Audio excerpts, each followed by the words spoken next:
Located in the heart of downtown Louisville, the Seelbach Hotel, built in 1905, is considered a landmark to a golden age of elegant traditions.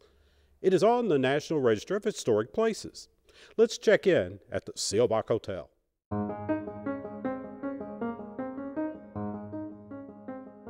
There's two brothers, Louis and Otto Seelbach.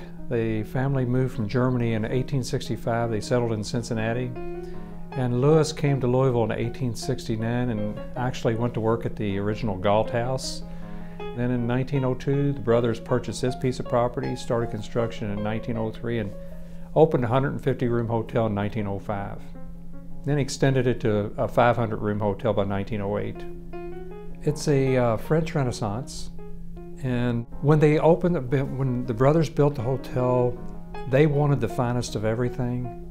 And the lobby shows how much they wanted the best. They got marble from Italy, France, Germany. They've got the chandeliers, like I say, came from the Phoenix. The original marble floor came from Vermont. It had to be replaced in 1981 with a marble floor from Alabama. The linens came from Ireland. The china came from France. So they wanted the best, and they got the best for everything. And you can just walk around the hotel and see the German architecture throughout the hotel, whether it be in the hallways or in the lobby or in the Rathskeller. And it's just a great place to come and visit and actually work. It's a love affair. You know, I always refer to her as the fine old lady, the majestic lady. I just always have referred to the building as a her, you know. Larry Johnson is the hotel's historian and concierge and has some fascinating stories about this historic hotel.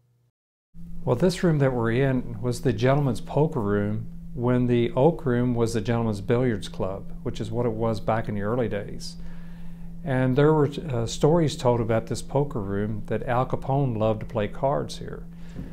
And if there was a poker game going on and the police come in downstairs, there was a button somewhere in the lobby, and they would somebody would push the button, and the doors directly behind me would automatically close. They were spring-loaded, and that told everybody to get their money off the table. Now, there was a bellman that came to work here the same day I did in 1982. The only difference was he was 82 years old in 1982. And he told us stories that Al Capone would come to the hotel in the 20s, and he would escort him up to this room to play cards. Well, if Al was in here playing cards and those doors were shut, he wouldn't have waited for the police. He would have went through this door directly behind me, which led to a stairwell that went straight down by the Rathskeller. He'd run through the Rathskeller, and he could go to his right and go to the 5-foot concrete sewer pipes that went underneath the city, or he'd go to his left in the Rathskeller, and he would come to a tunnel that was made out of creek stone, just like you see in movies, and he could go to all the major buildings downtown. Now, whether Al was ever here or not, it's good folklore. We think he was. And then other things that you want to see, the lobby with all of its mystique with the marble and the murals. The murals were painted by Arthur Thomas right around 1906, and they can't be taken down. They're painted on plaster, which Sheridan found out when they broke one of them. And then the chandeliers, they have their own story. They came from a hotel in Lexington called the Phoenix Hotel. Garvis Kincaid owned it, and now if you go to Lexington, where the Kincaid Towers is where the Phoenix set. And we didn't know this until several years after we'd been reopened, that the proprietor of the Phoenix was Charles Seelbach, who was Otto and Louis Seelbach's younger brother. So the lobby is sort of like a family get-together. And then if you go upstairs to the 10th floor, you'll come to the Grand Ballroom, which was a rooftop garden in the early days. And then around 1910 to 1912, the brothers put a roof over the top of it and called it the ballroom. And then in 1918, there was a young gentleman stationed at Camp Taylor, and he would visit the Rathskeller, which is where the USO was, and on several occasions they would have to ask him to leave because he was a drunk. In 1925, after he had gotten out of the service, he moved to Paris, France, and became a journalist, and he came out with a book called The Great Gatsby. And in Chapter 4 of The Great Gatsby, he refers to Tom and Daisy having their wedding reception in the Grand Ballroom at the Seelbach Hotel.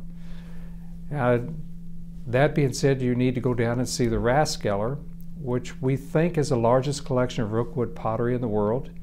And again, it was a USO during World War I. It's the room that F. Scott was kicked out of.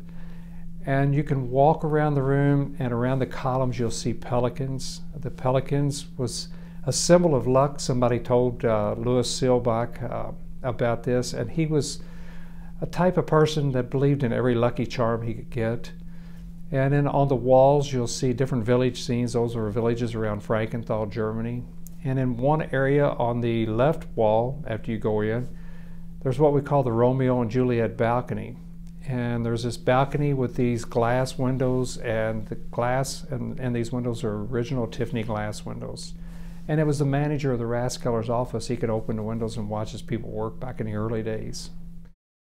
Johnson has been at the Seelbach for over 30 years, and he loves to share his passion for the hotel with everyone he meets. The love of people. I love talking to people. I love being around people. The building is just mystique. You never know from day to day who or what you're going to be involved with. I do a lot of historic ghost tours to different people. Anything from high schools to grade schools to senior citizens.